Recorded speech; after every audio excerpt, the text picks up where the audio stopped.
last year and getting hurt and what that meant to not be able to play? It's hard because you want to be out there with those guys that you grind with in the off season. But I think it kind of put things into perspective for me that football doesn't last forever, and that there's eventually going to be an end to football. So I think it made me appreciate that time that I had with my teammates more, and that time being on the field a lot more. So I appreciate the days a lot more this year because of that season-ending injury and because all that time away from, not away from my teammates, but away from them on the field, if that makes sense. How would you kind of characterize how much of a setback that was for you strength-wise? I wasn't able to, build my strength in the off season. It was more kind of recovery and working the parts of my body that were healthy. So a lot of the building of strength was set back. So I kind of had to maintain more, or I kind of stayed the same and kind of had to get my strength back to where it was essentially through the rehab process. So, it was a circumstance that I had, but, it didn't really dictate my behavior, I guess, a way to say. So, but that's kind of where I'm at right now, and I got to deal with it. So, How do you feel like the offensive line has played to this point? I mean, obviously you guys have been able to run the ball at times and protect the quarterback. How do you kind of view where you guys are at this point in the season? I think we've done a really good job of getting better every day. That's one thing that I can definitely say about our unit is our guys come to work and they're willing to put in the extra work, whether it's watching film together, watching film with coach, learning the system in and out. I think the guys have done a really, really good job, and the two redshirt freshmen that we have are fighting really, really hard, and I think they're developing a lot. And then the three of us that have had a little bit of experience have gotten a lot better too and learned the system and got more comfortable in the system. So I think we're playing a lot better together as the weeks have gone on. Jared, could you talk a little bit about your relationship with Nick Connolly and how tough that was kind of to see him leave last week? Yeah, the offensive line unit's kind of different than some position units because we're so close and we do everything together. Hearing that he had that injury and that he kind of had to step away from the game was hard. But I still stay in contact with him, make sure that he's okay. He's still a part of our unit, but more guys have had to step up because of that injury.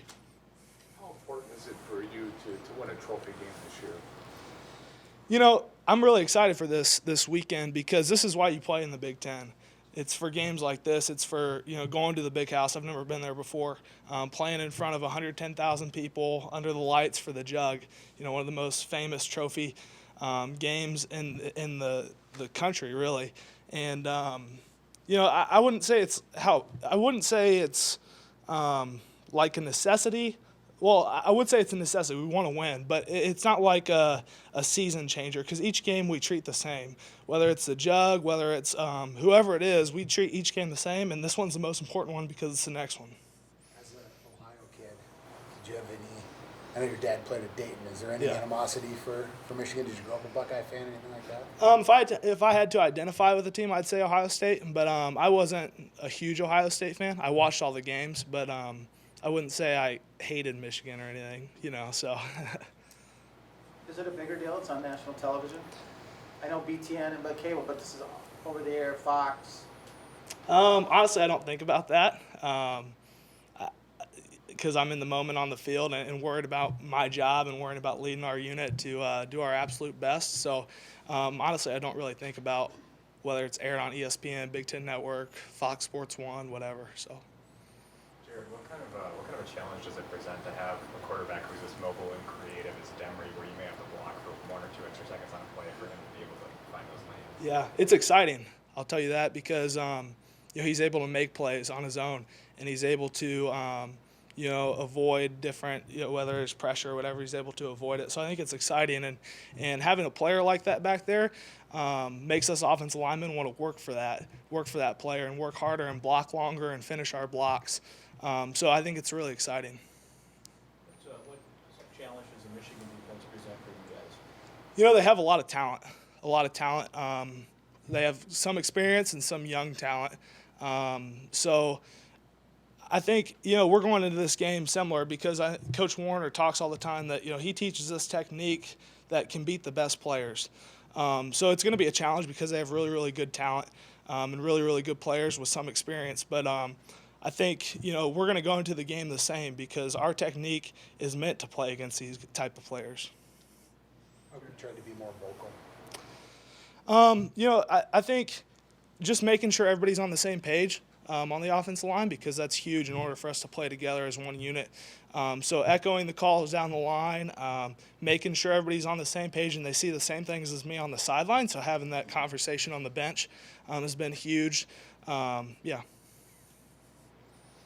has Blaze progressed? Have you seen in these weeks, these last few weeks, just in practice? He's going to be a really good player here. He's got a lot of potential. I think he's becoming more comfortable with the speed of the game because it's a big transition from high school to college. So he's put in a lot of work. He's willing to put in extra work. So I'm excited about his future. Awesome. Thanks, guys.